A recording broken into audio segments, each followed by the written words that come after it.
Okay? So did we not agree on a default step size? We did. For depending on which, if the schedule is static, Oh, it's okay, so it depends on your schedule. okay? Now let's go and figure out this thing again. How many processors should you have? We're going to spend at least half the class on this issue right now. And what the effect is. So Sam said as many as cores as you have, because that will give you the best throughput. Anybody want to argue against that under certain conditions? Am I not answer? Hmm? Am I not answer? You haven't looked so far at his computer, but okay. I never look at computer usually. I was just thinking that there's a... Okay, go ahead. Number of cores is a good concept of getting the number of threads only when my task is CPU bound. If my task, let's say, is networking bound, then I would use something like what TCP/IP uses. I will start with an arbitrary number of threads and keep increasing until I see that my threads are taking too long, and then I will decrease and wait. And then as soon as it starts working again, I'll try to poll again to see, can I send more threads? If they take too much time, then So you know you're mixing threads and messages, and they're not the same thing at all. Okay? But the idea of sort of adapting is a good idea, and that's something OpenMP gives us. You know, for some loops we can have a certain number of threads, for another set of loop we can have another thread. Okay?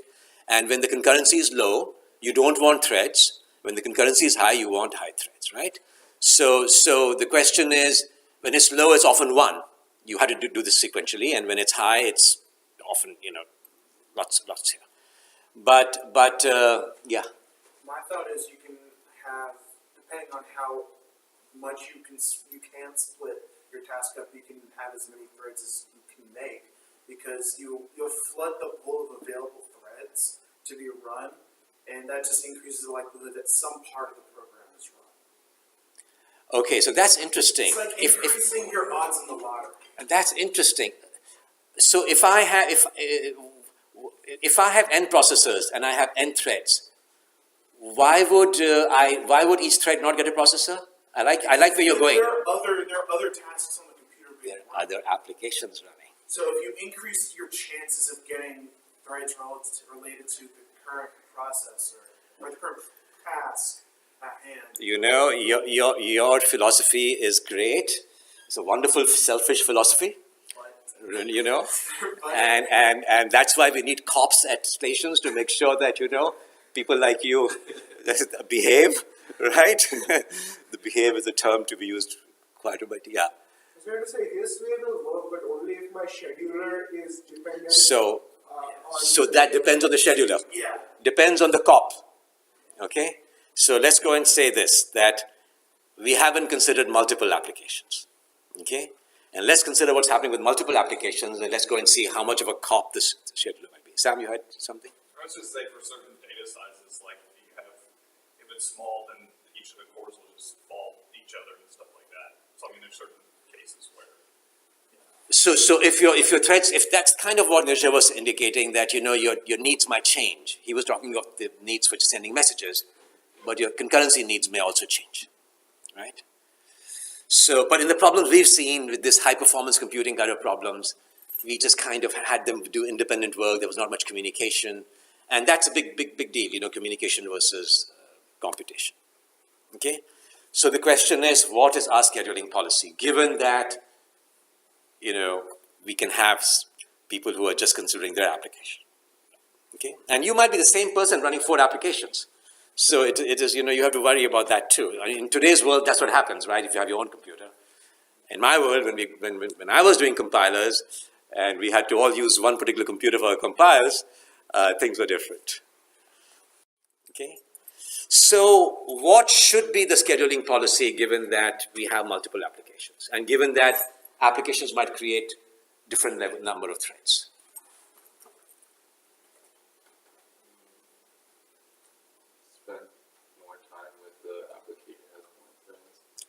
So you know, give people resources according to their needs, right? That could be one thing. And so we could have a single queue, just as we have in a regular operating system, okay, and just put all the threads on the queue, right? And then we would schedule not one thread at a time, but if we have 4 processors, 4 threads at a time.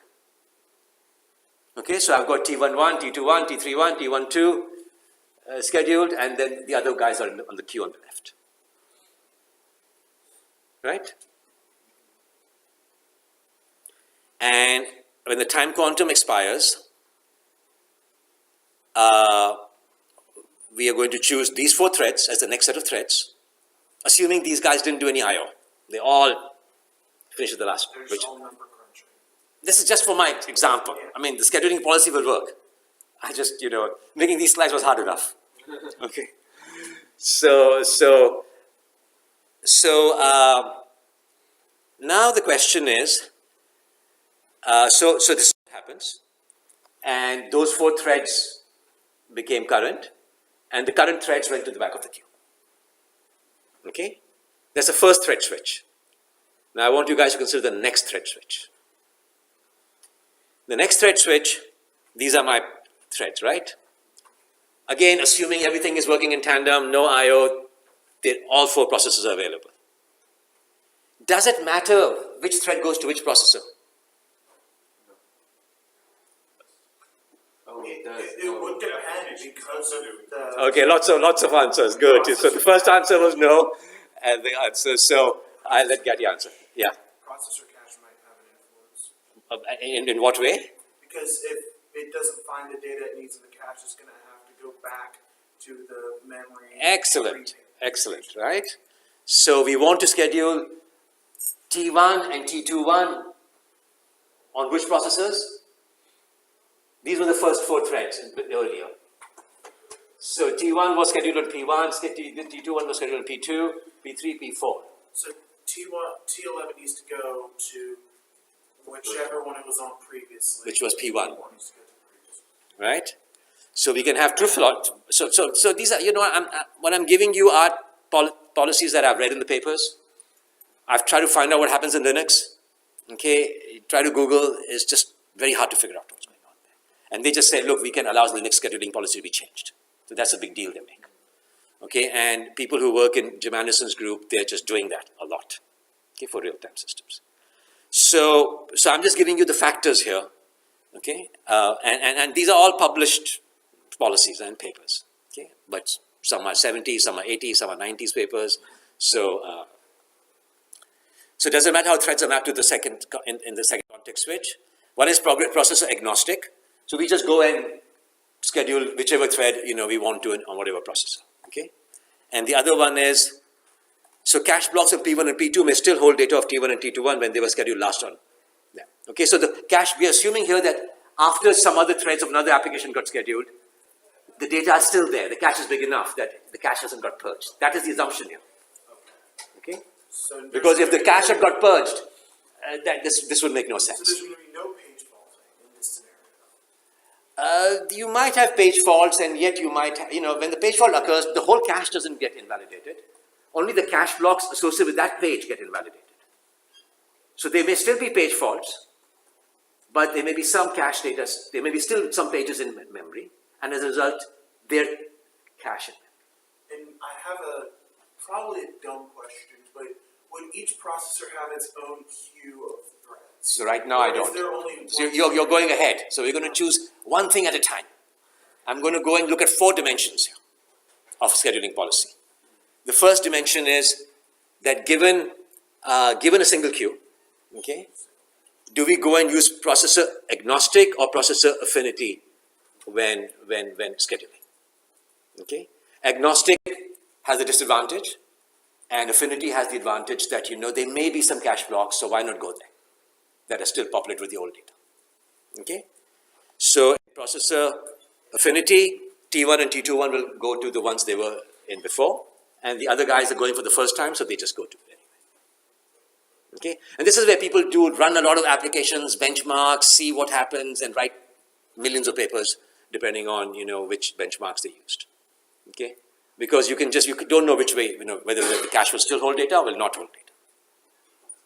Also, is there extra overhead refactoring which threads? So extra overhead is a bit, right? It's not that much information.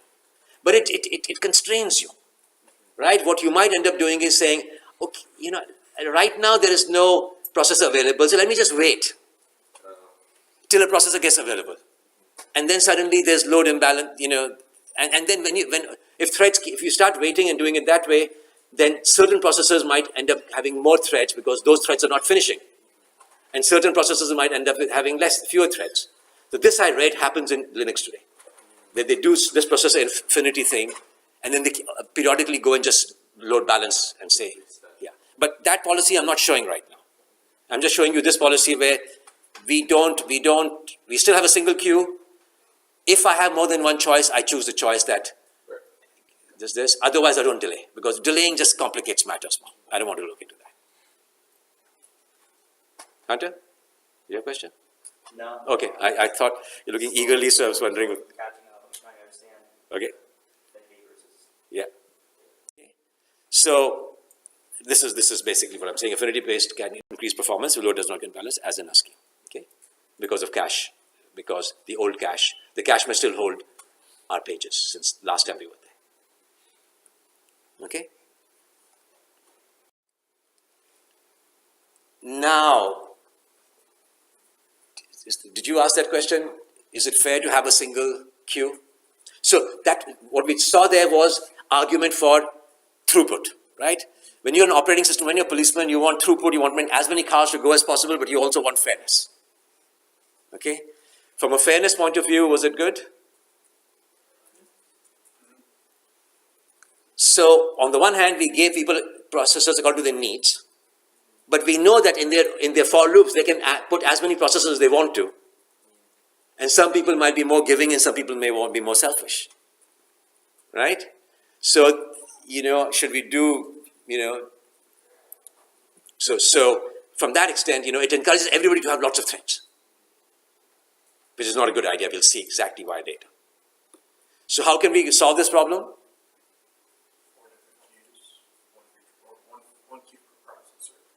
One queue per processor, but in that queue, what goes in?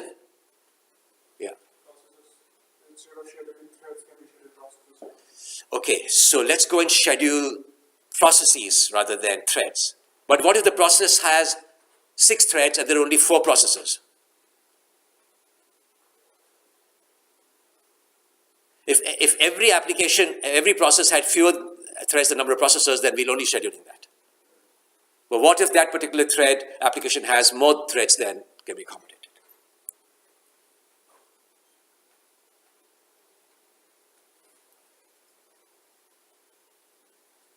Maybe each process is assigned to a CPU. Yeah, each process is assigned to a CPU, okay. That's interesting. And then what happens when if the processor, that's even worse, because what happens if you have, Then you don't lose your concurrency? You do that? Yeah. So why would you assign? we'll go there. That's actually pretty good policy. Okay, we'll go there. But let's go and solve the first problem here right now. Okay, which is you guys are saying either we have a thread level queue or we have a process level queue. And what's the obvious solution to the problems of both? Have both. Okay. So application with more threads get more processor time. Okay. I'm using the word application other than process, you know, but that's. So reason is that we have only one queue, and it's a thread queue. Okay. So we're going to have 2 queues. A1 is currently the one that's been that's the current application, and 4 of its threads fit there. The 5th thread in, so it's in its application queue, and at the next time quantum. So there are 2 time quantum now. One is a thread time quantum, and one is an application thread quantum. Okay, time quantum is the time you can continue working till you're scheduled off. Okay, so there's small t and capital T. So at the next small t interval, T15 will get the chance to run, and T11 will perhaps be the one that's switched, and so we get something like this. So we have a thread switch, after small t, and then after capital T, we go and make A2 the current application, and A1 will lose the thing. So we have a process switch now, and it's got the 3 processors. Now what should I do with the 4th processor? It's fair, but the throughput is not very good. So, Can't, depending on the OS, Sorry? the fourth processor look for another task to do from the list of yeah, tasks? yeah. You know, I'm glad you're answering all these questions, but do raise your hand. Okay. So, so yeah, exactly. So, which let's go continue with that. So, which one should it choose now? So you're saying let's not keep P4 idle. Yeah, I think it's depending on the OS that the processor. So I've got these 3 applications. A3 is the next application in the queue. It would start A3 T31, I think.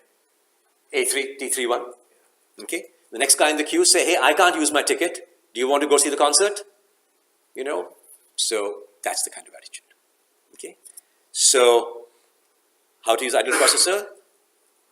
You can choose anything. You can choose next application, the guy who's been waiting the most, right? So why not choose that guy? And we choose A3's thing, A process, and T3. Okay, exactly. Yeah, no, sure.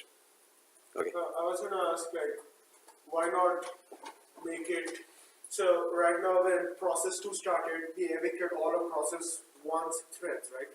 Why not evict it on a per CPU need basis? Say if my process 2 only has 3 threads, I only evict the first 3 processors and let the 4th one continue in peace until there's a requirement for that processor in the current queue. And that would be from a throughput point of view. So his idea is that don't evict the old tenant.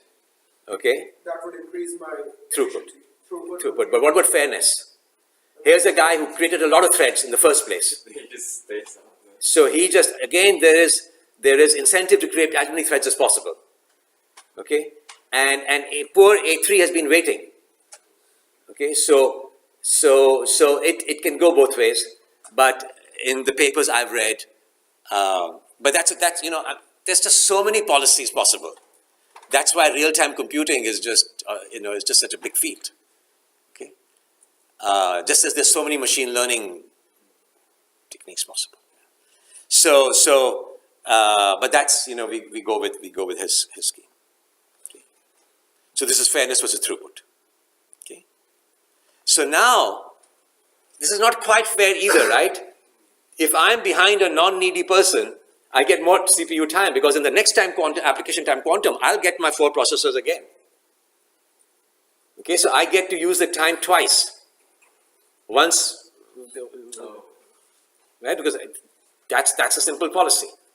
But that depends on just chance. Okay, but you can argue that that's not such a great policy for that reason.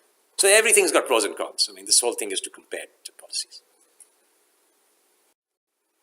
Okay, so this is just text that we talked about. Okay, so talking of chance, suppose we do want to go and make sure that a cache doesn't get purged. Okay, to sort of go along with what Nijay was saying that, let's keep that process thread going. Can you figure out another scheme that is fair and allows better use of cache? And the hint is that when we have to do sharing, we can do sharing in 2 ways. One of them is time. We can say, this time is yours, this time is yours, this time is yours. Okay? The other can be, given that we have multiple processors, what can we do? Okay. This processor is yours. Sorry? Like, this processor is yours. Divide the processors among applications. Divide the space of processors among processes rather than the time on processors. Right? So now we have 3 applications and 4 processors. One application has got to get more than one. Right? So divide processes rather than timing applications. So I go and have now a queue with sets of processors. Okay, each set is devoted to an application, and in this simple scheme that I'm talking about, that space will be allocated throughout the lifetime of the application. Okay, we can imagine other techniques, but let's just go and assume that. Okay, so so T21. So we've got these three applications, and we've got these queues, and we can go and service these queues. Do we choose A1 to these two? We just chose that based on its needs and based on the fact that we were just going around saying you get one, you get one, then just that's the scheme that I've read. Basically, just goes around, distributes processors till it runs out of processors. No, did you have a question? No. Is the schedule of determining how many processors each application will get, or is The that scheduler is always doing that. The OS scheduler is always doing that. So, It decides at each time instant T which thread executes on which processor. but So it can also decide how many processors it takes. You just decide on your threads. So is that dynamic or static in choosing, in an application, choosing how many processors it will take up? The application chooses number of threads, Okay. and that we saw can be done dynamically in Java. It can be done dynamically as we go from loop to loop in OpenMP, right? So I guess my question is, how is A1 taking two processors while A2 and A3 are each taking one? Somebody's got to get two. But how is it getting two? I'm just saying that I go from left to right. I give each processor, finish the room. Someone may not get it, in which case we put them in another queue. And if I go around here and have some more processors left, I'll go left to right till I run out of processors. Okay? It's not a big deal. It's not something to worry too much about. Somebody's got to get more than one. I can flip a coin too. It's not a subtle point. Okay, but in the policy I read, you just go round robin and keep distributing from left to right and till you run out of processors. So what you just described around robin thing, could there also be an extra step maybe where instead of just handing out the extra processes at the end, you see which one has, like, application one has more threads? So we can let's consider so many variations. You know, and I said, you know, it so happens that A1 also has bigger needs. Okay? So we can imagine doing many things like that. And that's what I'm saying. There's a whole space of scheduling policies possible. Okay? But that's, you're on the right track there. Okay? So far life was good. Number of applications was less than number of processors. Okay? And that confused people. What if we add another application? Now, there are two variations possible. One is that once processors have been allocated, we don't do anything at that point. We wait for applications to finish and then we do something. But in the policies I've read, basically they will reallocate at this point. Okay? So when they reallocate, we just go from what made you guys feel unhappy, you know, unfair to fair. By the way, they've done psychology studies of kids and of monkeys too. And nothing they care more about than fairness. A monkey will refuse a treat if the monkey knows that another monkey got a better treat. They'll just refuse it, they get mad. Okay? And they've done studies of kids, and the fairness thing comes to them much earlier than other skills. Okay? So that's why people are unhappy when their neighbors are making more money, not because they're not making enough money, which is very unfortunate. Okay?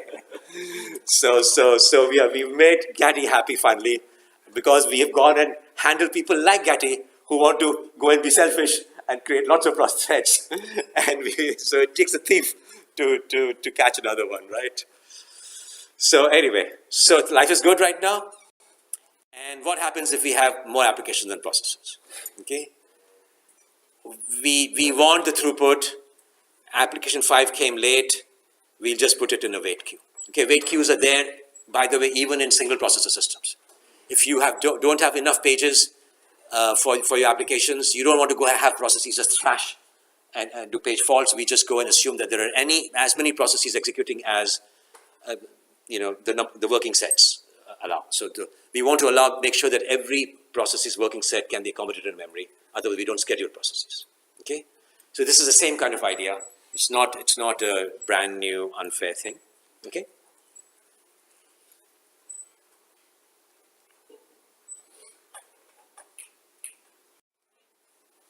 Okay? So this is space scheduling. And the throughput, better use of cache, and also speed up is sublinear. If you have 2 threads, your performance will not go twice as much. Okay, it'll typically go less than twice. If you have 3 threads, it won't go 3 times as much. So it's better to have 2 applications with 1 thread each than 1 application with 2 threads. Okay, so this kind of, we'll get into that issue later, but this kind of encourages that kind of behavior. Okay, that we have fewer people, and we'll see why that happens. But so throughput is better. Response time, well, I have to wait till these applications finish. If I'm an interactive job, I just wait. Whereas in time multiplexing, typically the new jobs go in the front of the queue, especially if they're small. If we know they're this small, they go to the front of the queue so that they can get service quickly. They go to the front of the queue and assuming they're small, and if they are not small, then they just keep in the queue for a while. If they're small, they might just use one-time quantum and finish. Okay? And the argument for time multiplexing was this idea of process team. This came about in a paper in the late 70s, a paper on a system called Medusa, which is like the first multiprocessor operating system built in the world, as far as I know, from CMU. And that time, the computers didn't have big caches or didn't have any cache. And they said, look, this is the intuition you guys had. I just can't run without having more than 1 thread. It's not that my for loop can be done with 1 thread or multiple threads. It's just that I need this critical mass to do my job. It's like saying, hey, we won't get any department more than 1 faculty member. So maybe no department will function that way because they have only 1 faculty member each. It's better to have maybe, fewer departments with critical mass of faculty members than to have lots of departments. Okay? That was the intuition. But all the papers that I've seen in the 80s, early 90s, talk about is say that space multiplexing wins over time multiplexing because of the first factor, that the speed up is linear. That just happens. We can't argue one way or the other. Robert, you had a question? Yeah, so in the completely fair schedule and other building schedules I'm familiar with, I'm oversimplifying, but there's a lot of optimization in when threads block. A lot of it is to make sure something's going on when blocking is occurring. Okay, so we're going to come to that. Okay. Isn't this wonderful? Thank you. So, blocking, atomicity-aware. Okay. So, what if this guy is spinning on a critical section? Okay, in multiprocessor systems, you need a test and set instruction. So this guy happens to be in the test and set section, trying to see whether if the critical section has been left or not. And the thread that's in the critical section is in a queue. What did we gain? So what did we gain by scheduling? We lost by scheduling this guy. We have to wait till the critical section. So basically, processor 1 is not being used while it's scheduling this particular thread. I just don't know what that means. So you guys on a single processor system, when you do a wait, okay, maybe you check some data structure in the kernel. You go to the kernel in an atomic way, you check the data structure, and you come back. When you have multiple processors, you have to go and execute a test and set instruction because what happens is when you go to the kernel, you disable interrupts so that nobody else executes. When you have multiple processors, remember we talked about interrupts quite a bit? So disabling interrupts on one processor doesn't disable them on another processor. So you have to go and use a test and set instruction where you repeatedly go and spin on instruction, say, is this value 0? There's a flag that you check again and again and again. You have to do polling. Okay? So supposing I'm a thread that's polling right now to see whether I can get into the critical section. And I will keep polling till You release it.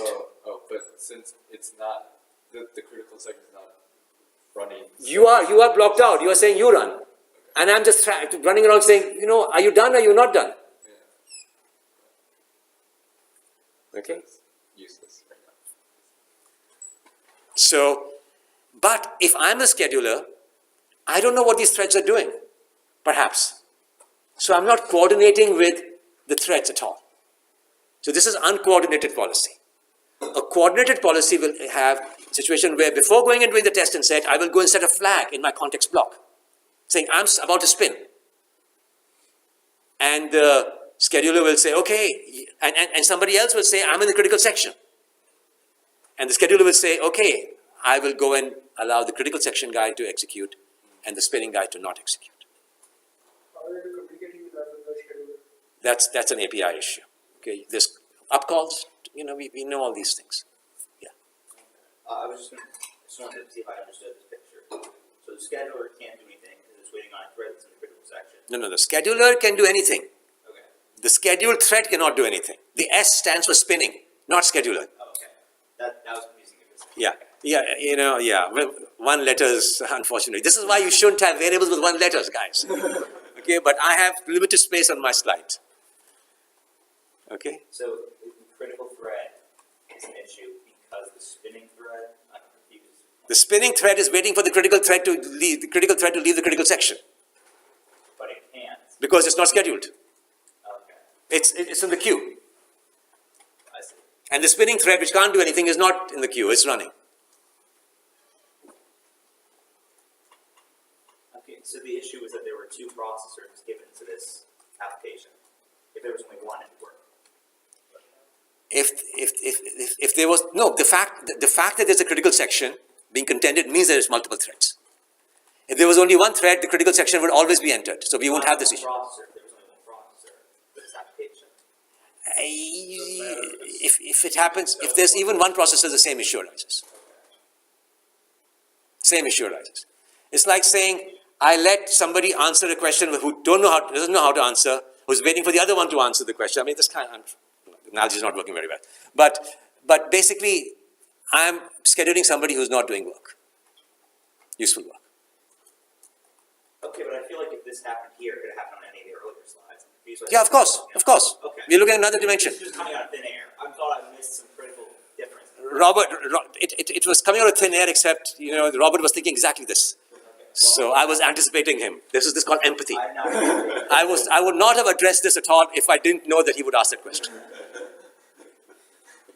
Okay. So in your example, the critical section thread in the critical section was in the queue waiting to be run. Now, if It's in the if that thread was running instead of T12, would the spinning thread stay where it is in the processor, or would it be taken out for the first available? No, if that thread was executing instead of T12, it'll finish the critical section. It'll finish the critical section, and T1 might be able to, the one that's spinning might be able to do some work during its time quantum. So the spinning thread will come out for, let's say, T32. The spinning thread will come out as soon as the critical section thread is no longer in the critical section. As long as the thread is no longer in the critical section. A thread goes into a critical section and gets out of the critical section too. Yeah. So the scheduler would eventually swap out the spinning thread and swap in. You know, once you enter a critical section, if you come to the board, I'm going to ask you to leave the board so that somebody else comes to the board too, right? Why are you so puzzled? So one of them is in the critical section, and the other one is spinning. Waiting for the guy to get out of the critical section. So is it going to stay there? Like, Yes, it's going to stay there until until the other one's done. unless the other one gets a chance to execute. But the other one is the critical section is executing. No, it's in the queue. No, I'm saying like in the different example. I understand this. Yes, of course. Okay, Of so course. the spinning one will come out and let something else happen while the critical section's already running. Yeah, Okay, I'm just trying to understand the different scenario. But if the critical section thread is executing, the spinning thread should probably not be executing, and some other thread that should be executing. Yeah, that's what I was asking. So thread spinning on test and set does not no work during this time quantum as thread holding the lock is in the queue. Okay. So we should really do something like this. Okay? That's coordinated atomicity. Okay?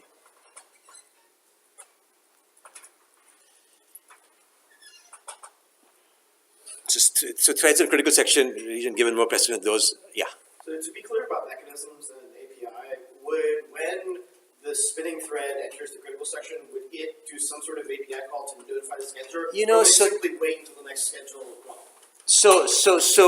All these possibilities. You know, there are so many possibilities. There's some possibilities where the kernel is aware of everything. The other possibilities are you're building on top of an existing kernel.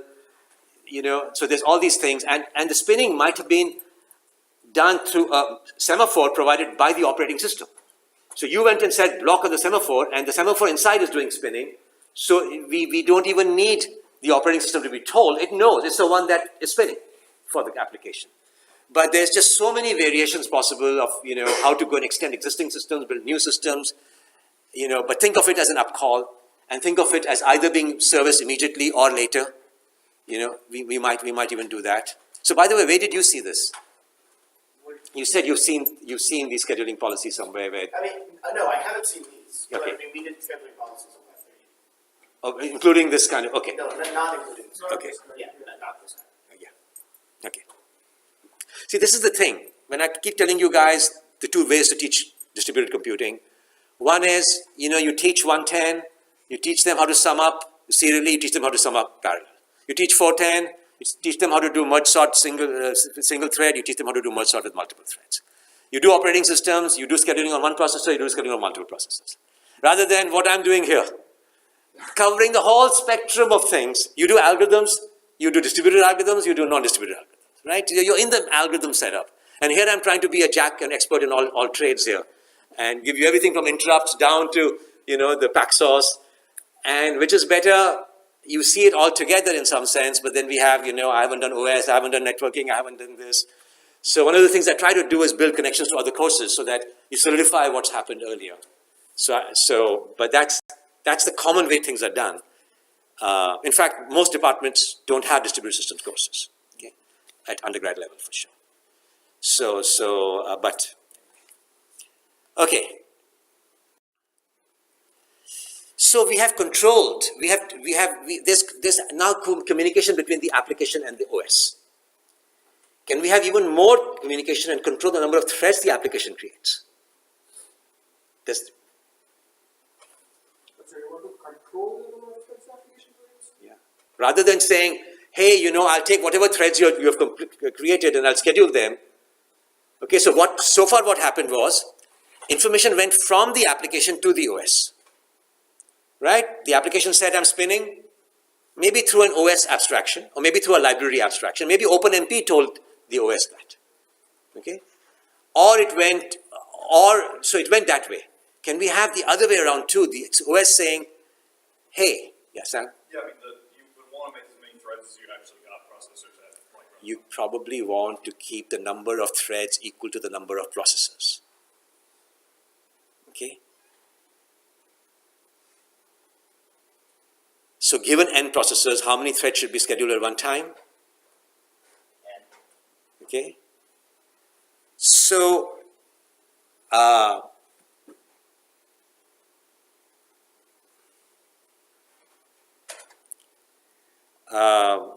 not sure what this question is trying to, I think we've already got that, but No, I think the question means that if we schedule n threads. yeah, can an application in a multi-operating system, multi-application operating system, can an application go faster if it does fewer threads, okay?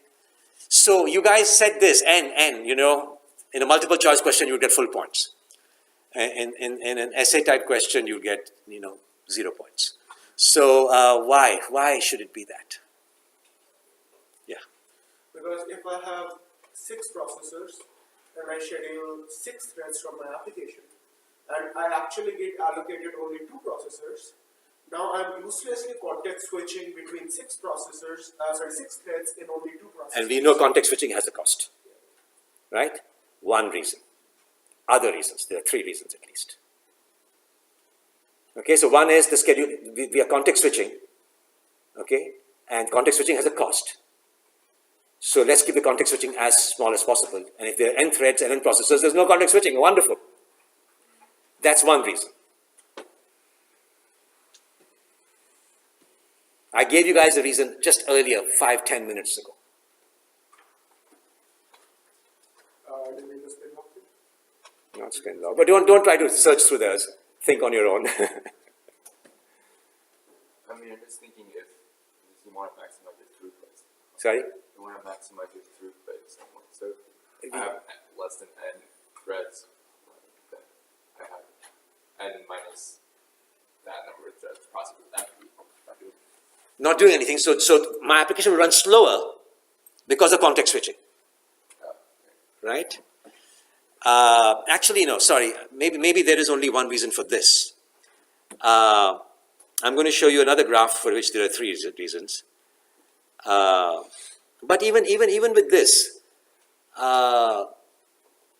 it's the context switching and there's another switching also going on. There's at least 2 reasons. You have to worry about the locking, whatever. So there may be some locking overhead. Okay? So you know for instance that in dynamic scheduling, there's an overhead of dividing the iterations among processes. So there's a shared data structure you have to access. So if you have more threads, then more threads are going to the shared region. There's more spinning and critical section checking.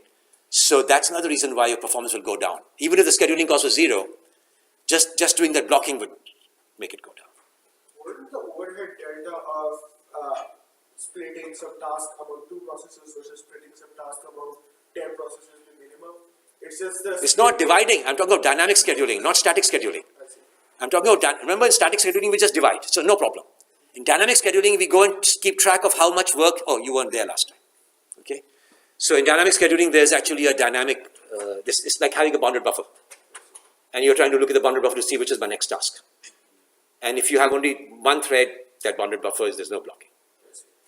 And what about the good old cache? Does this come into picture? Yeah. Well, I was thinking that, but I think you wouldn't have to cache as much because you don't really have anything to cache because you only have one thread per process. No, you'll always cache. Well, you cache you won't be caching excess threads, right? You won't be. Wait, what am I saying? Caching? I'm thinking queue. Yeah, caching. So what's the caching answer? Every time I do a new thread in the processor, put a new thread in the processor, and that thread accesses something in the memory, I'm evicting the entire cache to support the principle of locality. I might have to. Okay. So I want to avoid that by having less number of threads.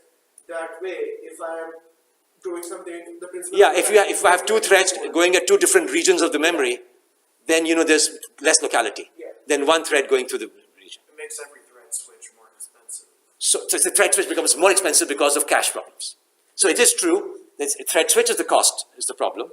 But the thread switch is not sort of going to the kernel, getting out of the kernel cost. It's also the cache, The page fault. the cache fault, or even the page fault perhaps. Okay? So here's a classic paper that shows what happens to the performance when you run 2 applications on n processors. And you notice that as long as the number of threads, so what you've got on top is speed up, on the vertical axis speed up, on the horizontal axis is the number of processes, and then let's assume that the number of processors is 8 here. Again, threads and processes are used interchangeably, so this is really threads. And the speed up is sublinear, it's not linear, till we reach the number of processes. And then it goes down. And just see how badly it goes down. This is a 90s paper, so guys, things may be different today. But this is the cost of having too many threads. Okay? What is FFT? These are just 2 applications. Fast Fourier transform. Okay. Yeah, I've got the paper here. You guys want to read it?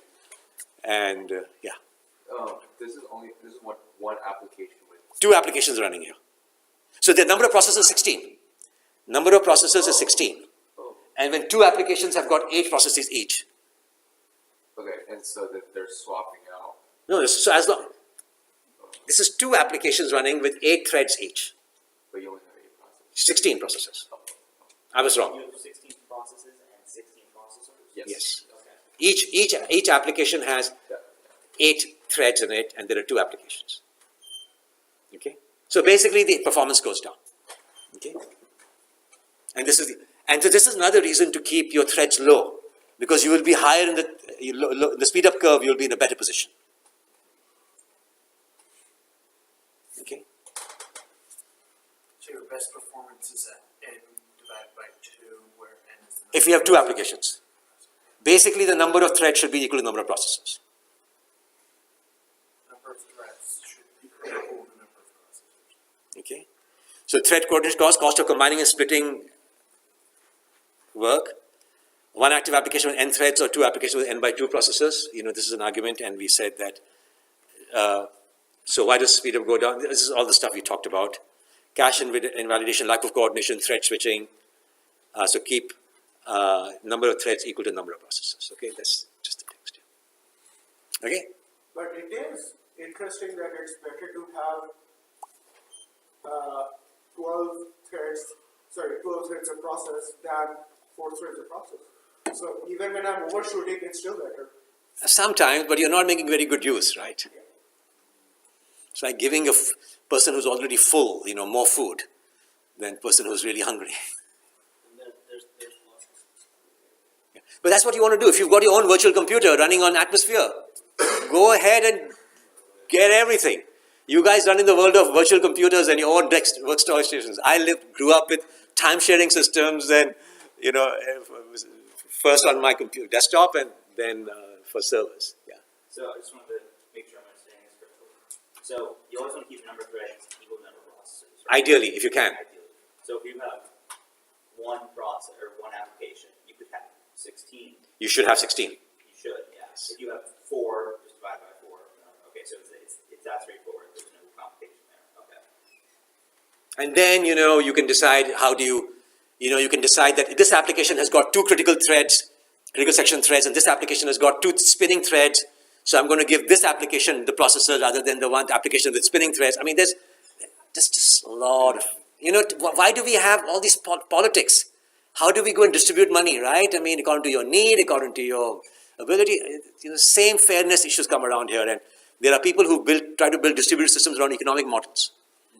And so there's just this, it's a fairness issue now. Okay. Should we go ahead? Okay, so it's just that. So like you said, if language or library abstractions support atomicity, then they can automatically inform the scheduler, which may be implemented by the language library itself. Yeah. I'm worried I'm stealing the next slide as well. But so like all of, maybe it wasn't yesterday, maybe it was the lecture before, but a lot of the previous lecture was about how we should intelligently splitting up our workload between threads so that the caching plays nicely.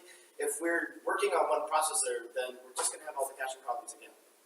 We haven't solved, we split up our thread load nicely to play with the cache, and then now we're working with one cache, and so every time we do that switch, we're invalidating our cache. But that's where you keep the split work, the split, you have. We're maximizing for the split case. Yeah, so you're also going and looking at, what the split region should be, and to make sure that the cache is properly used. So you want to make sure that applications do not, if they're writing, they don't write to the same cache line. If they're reading, they should read from the cache line because the data are in cache. So why not? Why have? So this is why you need to take Jan Prince's course and go and look at real applications and look at real proofs and say, this is what happens in this situation, this is what happens in that situation. And I'm saying as somebody who's not taken that course. Okay, so I can sell that easier. Yeah.